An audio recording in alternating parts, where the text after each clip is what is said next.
Electricity in Venezuela remained intermittent more than 5 days after the start of a blackout that left almost the entire country in darkness and has exacerbated supply problems among a population struggling to obtain basic services. The lack of clean water is one of them. No electricity equals no water. Therefore, we have to go to places where we can find water without having to pay for it, because there is no place to buy it. They want cash or want dollars. Residents in Caracas complain about standing in lines for hours to get clean water. Venezuelan mother Daisy Malave says the lines are long and that it's exhausting to stand for so many hours.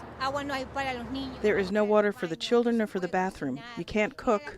Look at that line. I've been in line for 3 days waiting to buy a bottle of water to drink. Today I woke up without water. I don't know what I'm going to do. Most Venezuelans spend their entire day seeking clean water or food or driving around Caracas in search of phone signals. President Nicolas Maduro blames the United States for the country's power outage. The United States of America is the only government with a technology capable of carrying out a high-tech cyber attack. By Skype, electrical engineer José Aguilar explains that the design of Venezuela's electrical system does not allow any external intervention. He rejected the sabotage thesis suggested by Maduro.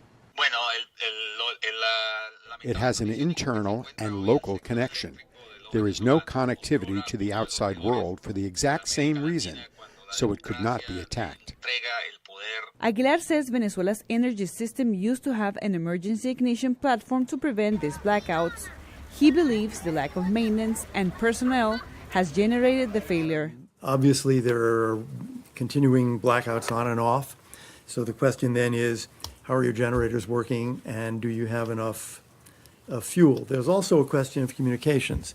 If there's no electricity, there are no communications, which obviously speaks immediately to the safety of our people. U.S. Secretary of State Mike Pompeo says that the only one to blame for the national blackout is Maduro.